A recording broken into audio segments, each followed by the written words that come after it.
Capítulo 27. La explosión. El temor de una muda sorpresa dominaba a todos cuando, ante los ojos aterrados, un súbito relámpago se encendió en el lejano sur, haciendo el efecto de una explosión entre las nubes. Thompson, el estío.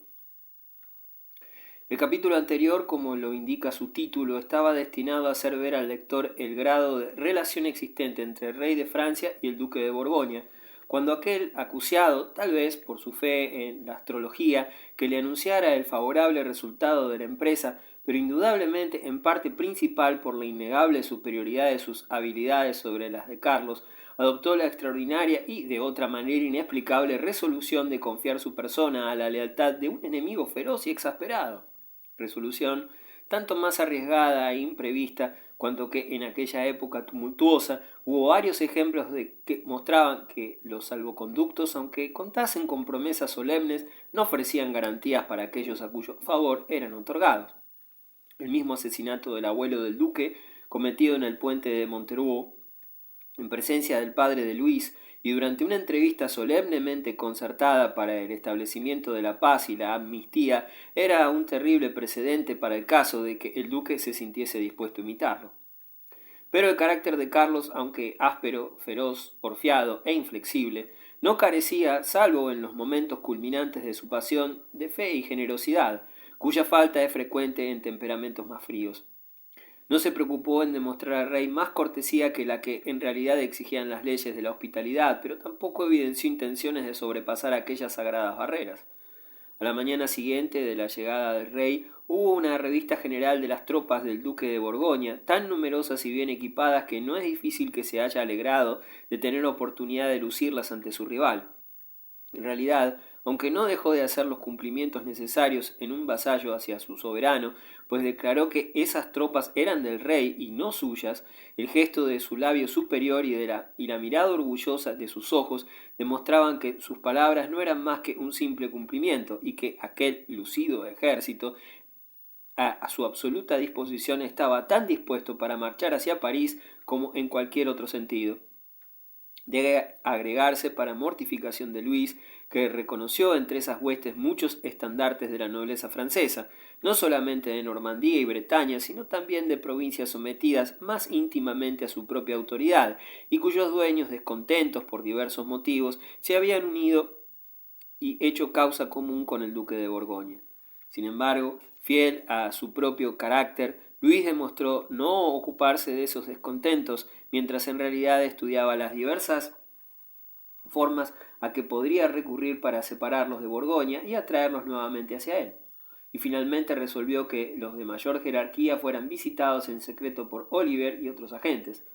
Él mismo hizo activas pero cautas gestiones para conseguir la voluntad de los oficiales y consejeros superiores del duque, para lo cual recurrió a los medios acostumbrados y frecuentes, hábiles elogios y regalos liberales, no, según decía, para restar sus fieles servicios a su noble amo, sino para que pudiesen colaborar en el mantenimiento de la paz entre Francia y Borgoña, un fin noble en sí mismo y manifestamente destinado al bienestar de ambos países y de sus respectivos príncipes. La atención de un rey tan hábil era en sí un poderoso incentivo. Las promesas hicieron también mucho, y los regalos directos que las costumbres de la época permitían a los cortesanos borgoñones aceptar sin escrúpulos hicieron más aún. Una cacería de jabalíes en el bosque, en tanto que el duque, lleno como siempre de ardor para el logro de su objetivo inmediato, ya fueran negocios o placeres, se entregaba totalmente a la caza. Luis, libre de su presencia, buscó y halló los medios de hablar en secreto y separadamente con muchos a quienes se consideraban poseedores de influencia sobre Carlos, entre ellos de Mercourt y Comines. No fueron olvidados ni dejó de hacer referencia al valor y habilidad militar del primero y a la profunda sagacidad y a los talentos literarios del futuro historiador de esa época. Tal oportunidad de conciliar la simpatía personal o, si el lector lo prefiere, la corrupción de los ministros de Carlos, era tal vez uno de los principales motivos de su visita, aunque sus artes no lograran engañar al duque mismo. Era tan estrecha la relación entre Francia y Borgoña que la mayoría de los nobles pertenecientes a este último país tenían o aspiraban a tener intereses en Francia, que el favor de Luis podía ayudar, o su desafecto personal destruir.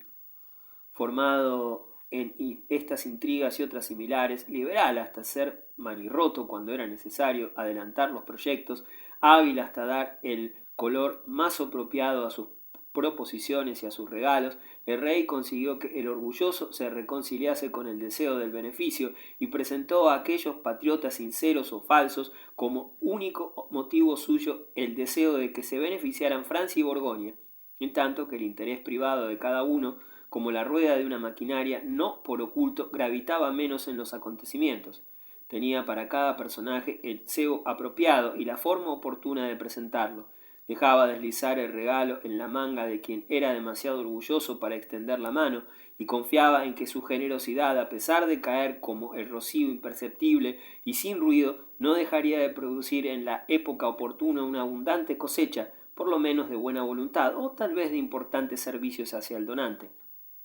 En realidad, aunque sus ministros habían preparado el camino para el establecimiento en la corte de Borgoña de cierto sentimiento que pudiese ser ventajoso hacia Francia, las gestiones personales de Luis, basadas indudablemente en las informaciones que obraban en su poder, hicieron más en pocas horas que cuanto consiguieran sus agentes en muchos años de negociaciones.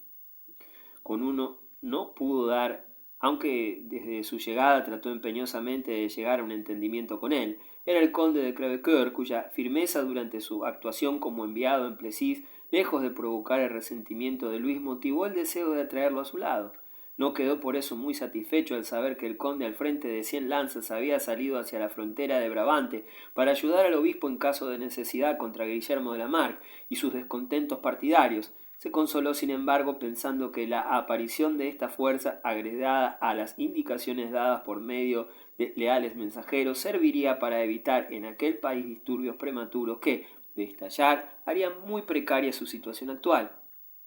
La corte se reunió en aquella oportunidad para comer en el bosque, al mediodía, como era costumbre en las grandes cacerías, costumbre que, por otra parte, resultaba extremadamente agradable para el duque, deseoso, como estaba, de evitar las solemnes ceremonias y ceremoniosas atenciones que, en caso contrario, tendría que recibir del rey. Por cierto que el conocimiento que poseía el rey sobre los caracteres y las pasiones humanas lo llevaron a un lamentable error en aquella oportunidad, ya que creyó que el duque se sentiría sumamente halagado ante la prueba de aprecio y confianza dada por su señor feudal, olvidando que la dependencia del ducado de Borgoña con relación a la corona de Francia era un eterno y secreto motivo de mortificación para un príncipe tan poderoso, rico y orgulloso como Carlos, cuya ambición era fundar un reino independiente. La presencia del rey de Francia en la corte del duque de Borgoña imponía a éste la necesidad de presentarse en su calidad de subordinado y vasallo y de desempeñar diversos actos de sumisión feudal que, para una persona tan altanera, representaba la pérdida del carácter del príncipe soberano que trataba de mantener en lo posible. Pero, si pudo evitarse gran parte de la ceremonia al servir la comida sobre el césped con sones de trompeta, apertura de barriles y demás libertades permitidas en un almuerzo campestre, la comida de la tarde, por esa misma razón, tuvo que contar con una solemnidad mayor que la corriente.